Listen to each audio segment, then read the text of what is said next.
اللہ تعالیٰ نے فرمایا حدیث قدسی ہے کہ میں نے اپنے بندوں کے لیے جنت میں وہ نعمتیں تیار کر رکھی ہیں جو نہ کسی کان نے سنی ہے، نہ کسی آنکھوں نے دیکھی ہیں، اور نہ کسی کے دل میں اس کا خیال گزرا ہے۔ اب یہ تو اللہ تعالیٰ نے قرآن میں اور حدیث میں بیان کیا ہے۔ ایک میں نے قرآن کی آیت بتا دی اور آپ دیکھ لیں آپ کتنے ایکسائٹمنٹ ہے۔ پھر رب کی ملاقات، رب کا دیدار، وجوہ یومئذ ناظرۃ الی ربہا ناظرہ، اس دن بعض چہرے تر و تازہ ہوں گے، حشاش بشاش ہوں گے، اپنے رب کو تک رہے ہوں گے۔ کوئی ایکسائٹمنٹ ہے؟ کوئی جذبہ ہے؟ کوئی خوشی ہے؟ نو، ناٹ ایٹ آل۔ اللہ اکبر، اللہ اکبر، اللہ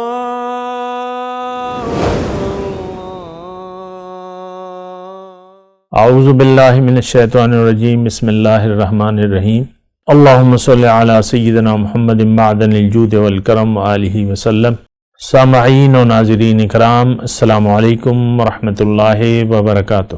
آج کا ہمارا موضوع اس انسان کی حقیقی ضرورت ہے۔ دیکھیں، ضروریات زندگی ہماری جسم سے جو ضروریات تعلق رکھتی ہیں اس کے بارے میں تو ہم جانتے ہیں، لیکن کبھی آپ نے اپنی حقیقت کے حقیقی جو آپ کی ضرورت ہے، جو باطنی ضروریات ہے، آپ نے اس کے متعلق کبھی نہیں سوچا ہوگا۔ انسان وہ نہیں ہے جو کہ نظر آ رہا ہے، انسان وہ ہے جو کہ نظر نہیں آ رہا۔ ہماری ضرورت دنیا، یعنی ضروریات دنیا تو اللہ تعالیٰ نے دیکھیں ہمارے لیے بنا دی ہیں، لیکن ہماری حقیقت ظاہر نہیں ہے۔ ہماری حقیقت، انسان کی حقیقت جو ہے وہ اس کا باطن ہے، کیونکہ اس میں دو ارواح ہیں، ایک روح حیوانی ہے اور ایک روح ربانی ہے۔ روح حیوانی تو وہ آپ کو پتہ ہے کہ وہ اس سے جسم بن جاتا ہے، اور وہ لیکن جب بچہ 4 ماہ کا ہو جاتا ہے، 120 دن کا ماں کے پیٹ، اس وقت وہ روح ربانی ایک فرشتہ لا کے اس میں پھونک دیتا ہے اللہ کی طرف سے،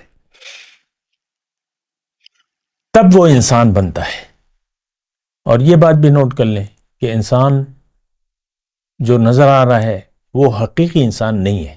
انسان جو کہ نظر نہیں آ رہا وہ اصل انسان ہے۔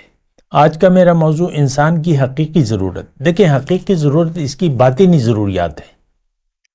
اللہ نے یہ بات بھی نوٹ کر لیں کہ اللہ تعالیٰ نے ہماری دنیا تقسیم کر دی ہے، اور ہمیں آخرت کی کامیابی کی کوشش کے لیے دنیا میں بھجوایا ہے۔ ہم پریشان ہیں اپنی دنیا کے بارے میں۔ ہماری ترجیح، ہماری منزل دنیا بن چکی ہے، اور دنیا ہی کے لیے ہم زندہ ہیں۔ آپ دیکھ لیں، عام طور پہ اپنے ذہن کا اندازہ لگائیں نا، آپ کی ساری سوچ ظاہر تک محدود ہے۔ میں، میری فیملی، میری بیوی، میرا شوہر، میرے بچے، میرے نواسے، بس اس کے بعد آپ کی سوچ ختم ہو جاتی ہے۔ اس کا اندازہ لگائیں نا آپ۔ ہماری ساری سوچ ہمارے ظاہر تک ہے، یہ ماں ہے، یہ باپ ہے، یہ بہن بھائی وغیرہ، بس بات ختم ہو جاتی ہے۔ پھر وہ کہتے ہیں نا، دولت، عزت، شہرت، ہر ایک کی اپنی اپنی پھر وہ ترجیحات ہوتی ہیں، اور اس کی میں تفصیل میں نہیں جاتا۔ دیکھیں، انسان کی حقیقی ضرورت ہدایت ہے۔ اس کو ضرورت ہے کہ یہ اپنے آپ کو پہچانے، اپنی حقیقت کو پہچانے، اپنی منزل کو پہچانے، اور منزل کے راستے کو جانے، پھر ارادہ کر لے جو اس کا۔ دیکھیں، ہماری منزل دنیا نہیں ہے، ہماری منزل آخرت ہے، آخرت میں ہے۔ یہ بات، جملہ آخرت میں ہے، یعنی آخرت میں۔ تو ہماری حقیقی ضرورت یہ ہے کہ ہمیں اپنی منزل کا پتہ ہو، اپنے راستے کا پتہ ہو، اور اس پہ چلنے کا طریقہ ہمیں معلوم ہو جائے۔ یہ ہماری اصل ضرورت ہے۔ دیکھیں، یہی بات ہے۔ مثال کے طور پہ ایک مثال چھوٹی سی قائم کر لیتے ہیں۔ آپ کو ایک لیٹر آتا ہے، ایک آدمی مثال کے طور پہ مردان میں ہے، میں مردان سے ہوں تو مردان کا نام میں نام لے لیتا ہوں۔ مجھے یا کسی کو بھی، مجھے چھوڑ دیں، کسی کو بھی مردان میں ایک غریب شخص ہے، اس کو 5 کروڑ روپے کا چیک آ جاتا ہے لاہور سے، مثال ہے سمجھنے کے لیے، اس کو نہ لاہور کا راستہ پتہ ہے لیکن چیک آ جاتا ہے کہ بھئی یہ 2 مہینے بعد آ کے تم یہ چیک کیش کرا لو اور چلیں تھوڑی سی اماؤنٹ بڑھا لیں، 20 کروڑ روپے کر لیں تاکہ وہ گھر وغیرہ بھی ہو جائے، بھی وہ کرائے کے گھر میں رہ رہا ہے۔ اب آپ اندازہ لگائیں کہ وہ اگر یقین آ جائے اس کو تو کتنا یہ خوش ہوگا۔ یہ 2 مہینے بس اس کے جلدی سے کٹ جائیں گے، دن اور رات اسی کے خیال میں۔ کتنے؟ 20 کروڑ، 20 کروڑ روپے، 20 کروڑ روپے اس کو ملنے والے ہیں، چیک آ گیا ہے، یقینی ہے۔ یہ پہلے ایک دوسرے کو، ہاں جی یہ تو بالکل وزیر اعلیٰ صاحب نے بھجوایا ہے، جس نے بھی بھجوایا ہے، یا ایک مخیر شخصیت ہے، اس کو جانتا ہے کہ بھئی گھر نہیں ہے، یہ نہیں ہے، وہ نہیں ہے، عیالدار ہے، اس کی خوشی کا کوئی اندازہ ہوگا؟ نہیں، بس منصوبے بنائے گا، اتنے 3 کروڑ میں گھر لے لوں گا اور یہ کر لوں گا اور کاروبار سیٹنگ کر لوں گا، بس منصوبے بنانے۔ آخرت میں ہماری منزل ہے، اور اللہ تعالیٰ نے فرمایا ہے کہ فَلَا تَعْلَمُ نَفْسٌ مَّا أُخْفِيَ لَهُم مِّن قُرَّةِ أَعْيُنٍ، کوئی نفس نہیں جانتا کہ اس کی آنکھوں کی ٹھنڈک کے لیے میں نے کیا کیا تیار کر رکھا ہے۔ پھر اللہ کے رسول نے فرمایا ہے، حدیث قدسی ہے، اللہ تعالیٰ فرماتا ہے کہ أَعْدَدتُّ لِعِبَادِيَ الصَّالِحُونَ مَا لَا عَيْنٌ رَأَتْ وَلَا أُذُنٌ سَمِعَتْ۔ اللہ تعالیٰ نے فرمایا، حدیث قدسی ہے، کہ میں نے اپنے بندوں کے لیے جنت میں وہ نعمتیں تیار کر رکھی ہیں جو نہ کسی کان نے سنی ہیں، نہ کسی آنکھوں نے دیکھی ہیں، اور نہ کسی کے دل میں اس کا خیال گزرا ہے۔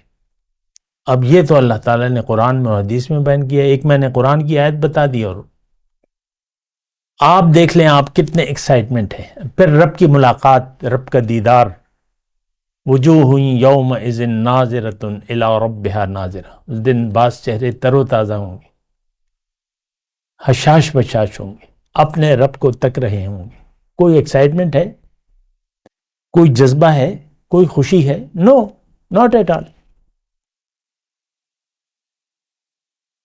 بہت افسوس کی بات ہے، قرآن کی بات ہے، اللہ کے رسول نے وضاحت فرمائی ہے، اللہ کے رسول نے جنت کا مشاہدہ بھی کیا معراج کی رات۔ کوئی کچھ بھی نہیں، بس دنیا یہ ہو جائے، نوکری پکی ہو جائے، نوکری اچھی ہو، کاروبار چلتا ہوا ہو، عہدہ ہو، یہ ہو وہ ہو۔ آپ دیکھ لیں بعض لوگ جب سرکاری ہوتے ہیں وہ گریڈوں پہ خوش ہوتے ہیں، گریڈ 20 گریڈ کا ہے، یہ 22 گریڈ کا ہے، یہ ہے وہ ہے، تو دنیا ہی پر ہم خوش ہو رہے ہیں۔ ہماری ذہنیت دنیا تک محدود ہے، یہ بہت تباہ کن ذہنیت ہے، ہلاک کر دینے والی ہے۔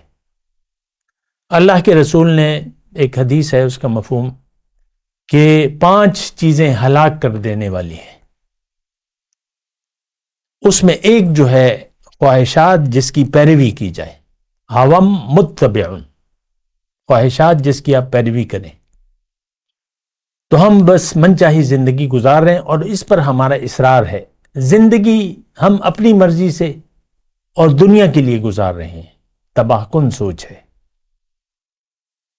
آپ دیکھ لیں جو بھی اللہ تعالیٰ نے ہمارے لیے مقرر کیا ہے، اس کا ہمیں نہ کوئی خواہش ہے، نہ کوئی جذبہ ہے، نہ کوئی قربانی ہے، اور نہ کوئی جد و جہد ہے۔ ہم نے منزل بنا لیا ہے دنیا کو۔ آج کا مسلمان برائے نام دنیا کے لیے زندہ ہے، اور دنیا ہی کے لیے۔ ہماری حقیقی ضرورت اللہ کی یاد میں ہے، جبکہ ہمارا دل اللہ کی یاد سے غافل ہے اور دنیا کی یاد سے آباد ہے۔ آپ دیکھ لیں اپنی دلی کیفیت کا، سارے خیالات دنیا کے ہیں، ختم بات، ساری سوچ، سارے خیال دنیا کے۔ فَأَعْرِضْ عَمَّنْ تَوَلَّىٰ عَنْ ذِكْرِنَا وَلَمْ يُرِدْ إِلَّا الْحَيَاةَ الدُّنْيَا۔ اے دائی قرآن، اس شخص سے اپنا رخ پھیر لو جو پھر گیا میری یاد سے، اب یہ نہیں چاہتا صرف دنیا کی زندگی۔ اپنے اوپر رحم کریں، حالات اور واقعات کی حقیقت کو دیکھیں، اپنے وجود کی حقیقت کو دیکھیں، زندگی اللہ کے لیے گزاریں، اپنے اوپر رحم کریں، اللہ کی یاد میں زندگی گزاریں، اللہ سے غافل نہ ہو اور آخرت کو ترجیح بنائیں، دنیا نہیں۔ دنیا کا ہر مفاد ختم ہونے والا ہے اور آپ اس دنیا سے جانے والے ہیں، ہر چیز ختم ہونے والی ہے، آپ کا رابطہ قطع تعلق ہونے والا ہے، اور آپ پھر زندگی جو ہے، دنیا میں زندگی اللہ کی یاد کے بغیر جو بھی زندگی گزارے گا، اس کی ایک تو دنیا کی زندگی پریشان کن ہوگی، مطمئن نہیں ہوگا، خوش نہیں ہوگا، اور آخرت میں تو بڑا ہی بدحال ہوگا۔ وآخر دعوانا الحمدللہ رب العالمین۔ مولاي صل وسلم دائما ابدا على حبيبك خير الخلق كل